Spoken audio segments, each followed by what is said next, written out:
Welcome to the Tanium Tech Stories Podcast. Uncover the stories behind the technology and revel in the challenges solved. The guests on today's show are thought leaders from both inside and outside of Tanium. Leave behind the trite and the text-plaining. Find a comfortable spot, sit back, and enjoy this episode of the Tanium Podcast. And here is our host, Doug Thompson.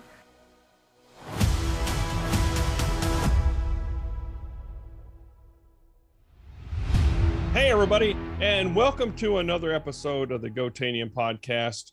I am your host, Doug Thompson, and this week I have one of our Tanium customers here, Mr. Steven Blankenship from Salisbury University. Steven, how are you doing? Good. Glad to be here. Good. So tell us a little bit about you, about the university, and then we'll sort of take it from there. Sure. I'm IT director at Salisbury University. I've been here for about 23 years. We're a regional traditional liberal arts college in the eastern shore of Maryland, a few hours east of DC. Been in higher ed my whole career. Love supporting educational learning environments and set up opportunities where students can succeed. So that's cool. So you went out of high ed into high ed, basically. So you got your degree and went right into that. Yeah, they trapped me, right from internships, worked my way all the way up through the department from late 90s up to today, until they ran out of places to put me. So and we were, so we'll just put him up to the top, but where he's done that. I like that. So we were talking before we started recording. I had been at Microsoft before this, and we were talking about sort of the history of what's being used. You were like an SMS, and so like you were at the very early days of being able to manage PCs, because before there wasn't a whole lot. I mean, it was a nightmare before, probably while you were an intern or something. It was just sort of a nightmare managing your environment at that time. Oh yeah, all the way back to Novell days and Network Application Launcher, and initially with SMS 2003 was our first real deep dive into trying to wrangle our desktop environment. And we've used many tools, many point solutions over the years here to try to solve problems on our desktop environment. Well, and that's what you sort of had to do, is you had, okay, here's the problem du jour, I'll call it. And they didn't really have a nice platform which gave you this sort of end-to-end way of being able to do things in a holistic manner. Yeah, it's solutions, it's not platforms, and that's our whole experience, my entire career here. And it can be incredibly frustrating. Yeah. I know I've talked to people that said that, this solved this one problem, but it brought up 4 other problems that I've got. So it's a whack-a-mole is probably the best description for it. Oh yeah. So you recently became one of our customers here. So tell us sort of how that evolved. I mean, I talk about it from the story perspective of, you have to get people which are thinking outside of silos, or it's a broader picture of what needs to happen, and sort of this holistic view of what life could be. And again, it's more like it's got to be. You've been there long enough to know life's got to be better, right? You've been having this Groundhog Day, reliving it for too long. Yep, and I'll tell you that operational needs like administering desktops and solving some of these challenges, it's not a sexy thing, and it's not something that administration wants to invest in. It's a very tough thing to budget. And what we found at Salisbury, the way that we were able to get Tanium in here, is we had a very specific security need that we had to address to meet our legislative audit requirements. So a little bit about how that came around. We were told by our legislative auditors that we had to identify all the sources of PII on all of our servers, endpoints, file shares, cloud storage, you name it. And we had tried several point solutions over the years, really unmanageable for the amount of man hours and effectiveness of those tools.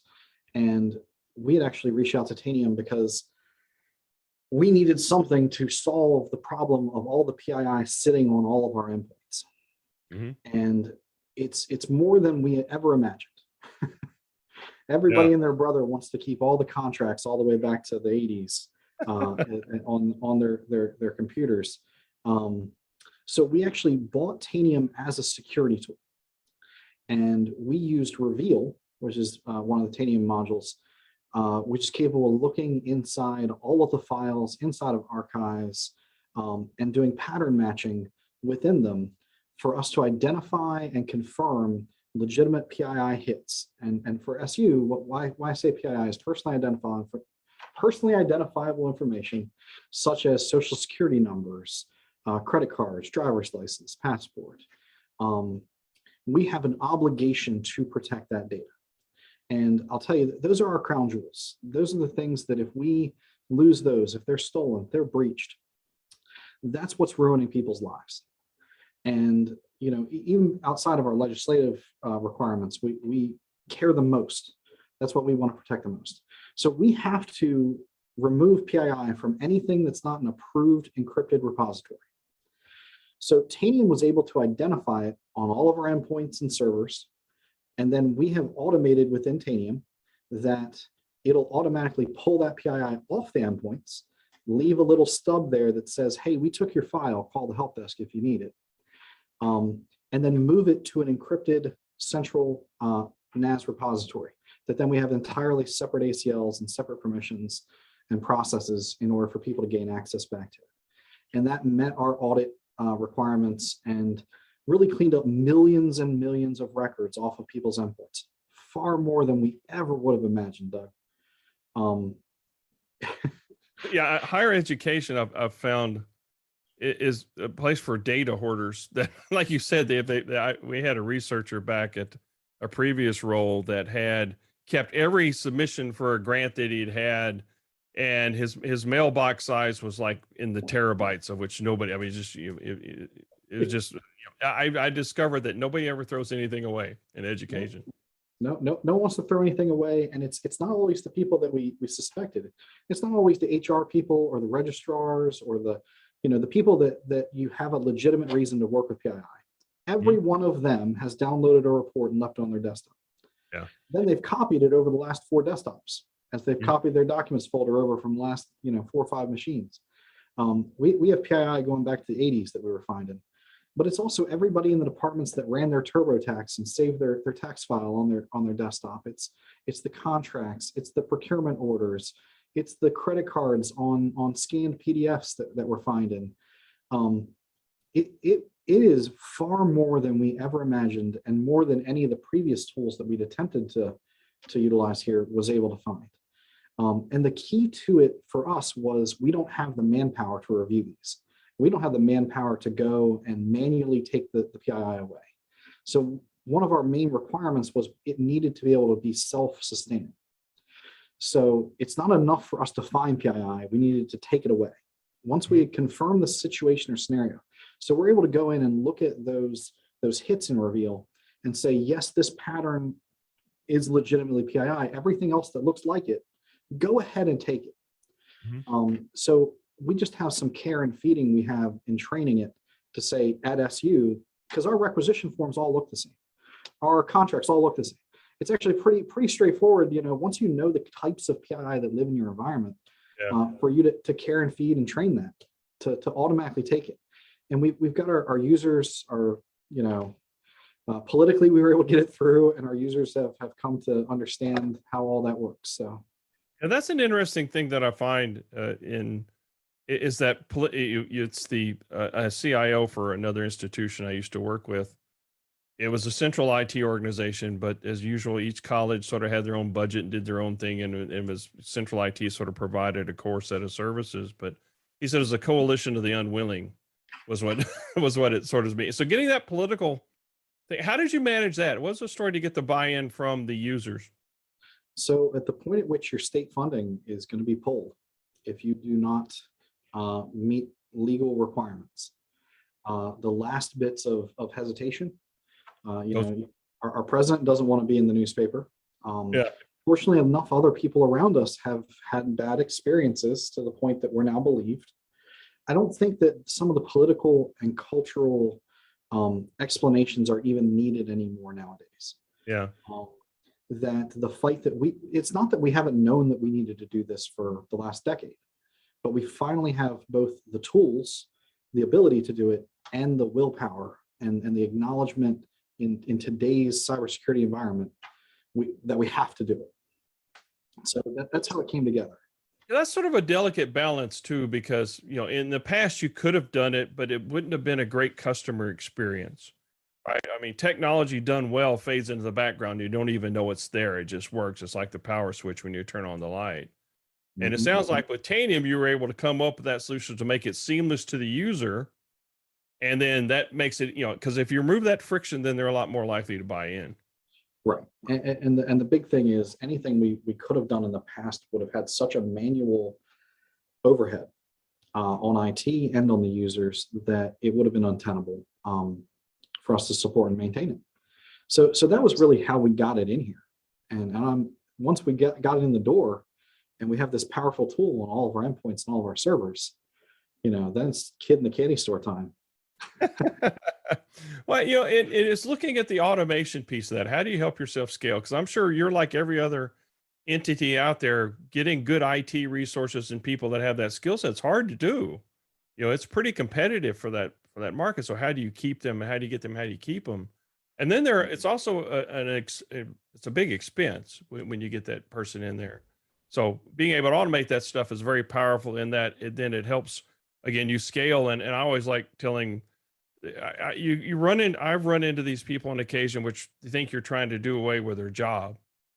And in reality, you're trying to free them up to do something of higher value that in essence makes their job more important and more reliable. I go back to, nobody's making ice boxes anymore when the refrigerator came out.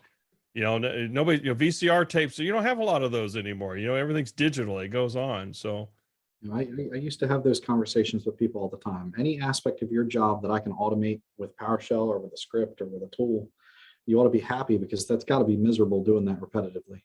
Yeah. Let's get you on something way more interesting. Well, it's way more valuable, way more marketable. It's not like I'm trying to automate you out of a job and fire you. Right. Especially in the state, we're very stable. We actually are blessed to have a very the average tenure of the people in my department, spans between 10 to 30 years.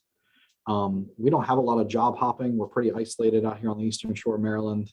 We've got beaches though. So, that's the main selling point. But it is the people that are the true value in our department. And the more that I can direct them at way more valuable projects than menial repetitive tasks, let's get all that automated, all that out of the way. Yeah, I mean, if you can do it, and it reduces errors and stuff too, because sometimes you do this you're doing it over and over and over again. It's ripe for overlooking something, or you have an outlier that comes out that, well, this always worked before. There was one thing that's different. By automating all that stuff, you can put checks in place to make it more reliable. Again, then free up the human to do the more white glove and the higher value things. Automation also has a natural tendency to self-document processes. Mm-hmm. So if you can automate a process, you have thoroughly documented that business process. And it's easy for anybody else to come along afterwards and maintain it, update it, understand what's occurring. Whereas when things are manual processes, that's in one person's head that just retired. Yeah, that's a big factor that I talk to a lot of people. They have the one person that the world doesn't end, but it gets a lot more difficult when they leave, or God forbid something tragic happened that you couldn't plan for it at all. Because I know I'm horrible at documenting things, because I go through it and go on much to my wife's chagrin. She yells at me on occasion, well, why didn't you write that down? It is. But that only impacts me and my family. It doesn't impact, an entire organization. Yeah, it's funny because I've got people that they're allergic to documentation, but they'll write a PowerShell script all day long. And I don't tell them that. I don't want to burst their bubble there. Yeah, that's documenting. If you can read PowerShell, that is funny. We have an aversion. I don't like to write that down. But if you had some of your people start thinking ahead, hey, if we could do this, we can do these other things. Sort of like, what's next? What can we sort of take off and make life better? So the big thing is, once we got the visibility and seeing the power of the tool when we got it in here, we have been a very thoroughly entrenched, SCCM, SMS shop prior to that, for decades previously. And, the strain that we've been facing with that, not to speak ill of Microsoft or anybody else, is over the most recent years, especially with COVID, more and more of our desktops became unmanageable. And they leave campus, they go home, they fall off the domain, that, a million little issues that made them harder and harder for us to manage, have visibility, to even know when we did things in the tool, whether they worked. There's a whole lot of hurry up and wait that we're used to with endpoint management, where we start something off and, eventually with bits, it'll get there maybe someday. I think it'll never tell me that it succeeded, but check back in a week. 70% of them got it. That's good enough. Move on. And that gets old, and it's very wearing on us. And as much as we've done magical things to keep ourselves afloat over the last couple decades, it was fraying at the edges and reaching the end of its usefulness as more and more of our devices are on, off our network. And Tanium we use the Tanium as a service. So Tanium is actually running in the cloud. All of our desktops connect to it, whether they're on campus, off campus, on the domain, off the domain. I can remediate just about anything that's going on that endpoint, as long as they're on the internet. And, while a person might hesitate to bring that laptop back to campus ever, they're not hesitating to open up Chrome and get on the internet. So I got you. Yeah, I got you. And the big thing is, as people started realizing that we could ask real-time questions and get answers about our situation. And it sounds like such a non, what do you mean you ask questions? I can have people with no or very low, no programming competency to them. Just ask simple questions about the environment, take those questions and immediately pivot them to actions. So take an example of, we were asked about a piece of software that, well, should we continue paying for this piece of software? We're paying $60,000 for a site license.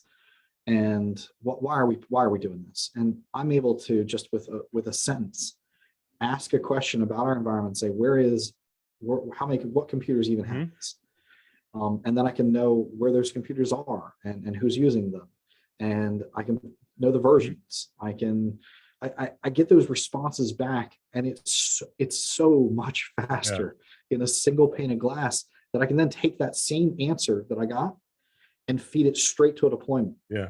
So turn it into a security example where we've got, a vulnerability that's been released for an Adobe product or you name it.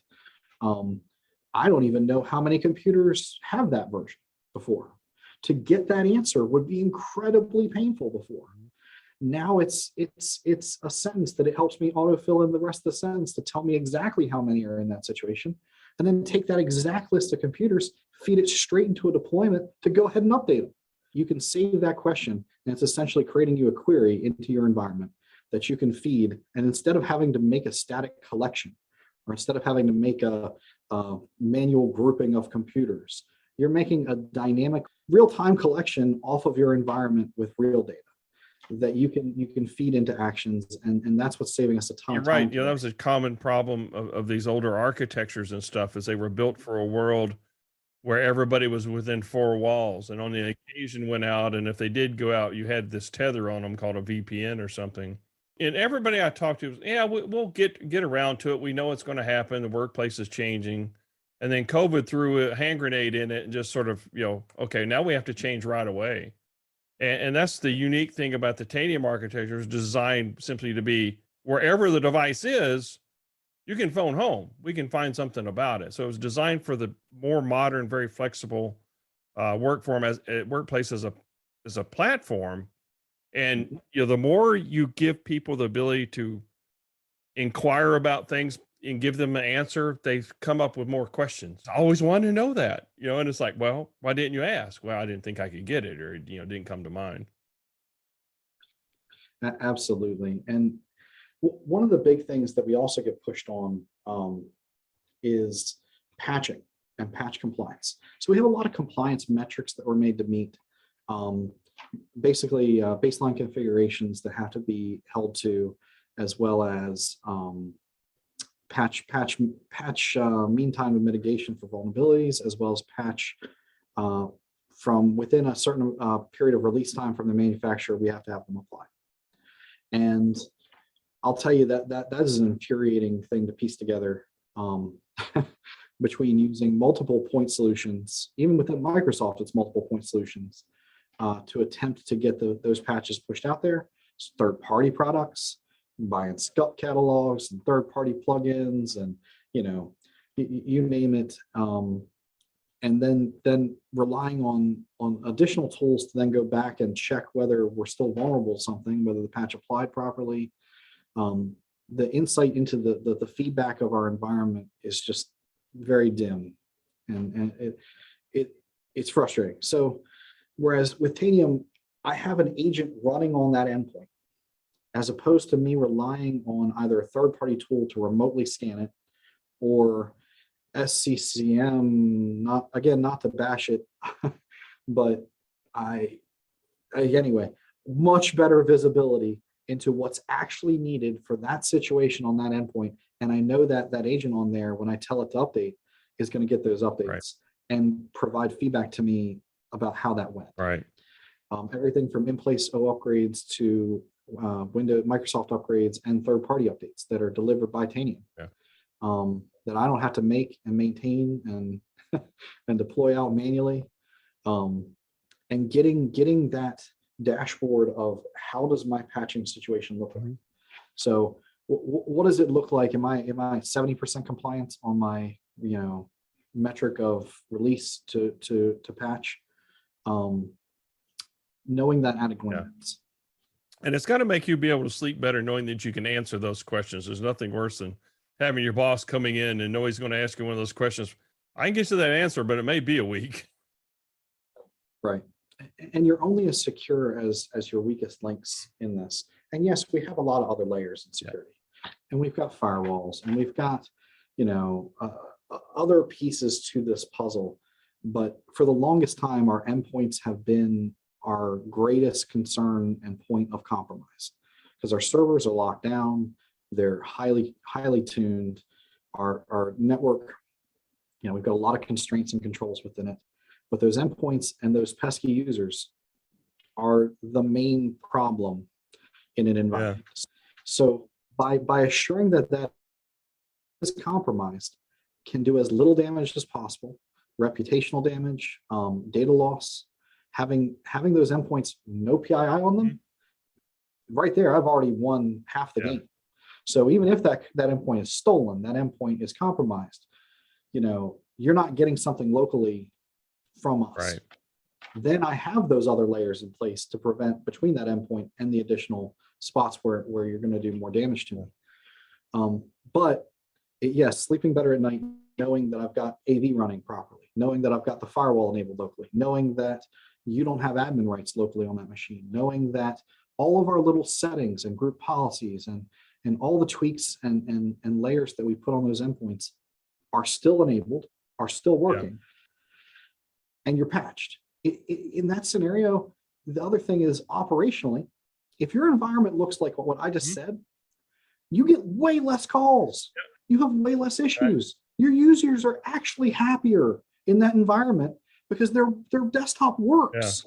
Yeah. It gets back, it gets back to that point where technology is fading into the background and you just you're going to be able to do what you need to do. So it sounds like it all just works. So it sounds like you've been able to set you up for whatever comes in the future of that, Steven. You've got some improvements. You're sleeping better at night. You got some happy customers and stuff, your own customers and all on that one. So I really want to appreciate you spending some time with us and telling your story about how it sort of transformed the way that you do business. Absolutely. Yeah. Appreciate you having me. Okay, thanks. And until next time, go Tanium. Want more Go Tanium content? We also have shows on YouTube and Twitch to help you solve your IT challenges and go farther with Tanium. You can find links to all of our content by visiting community.tanium.com and clicking Go Tanium series at the top of the page.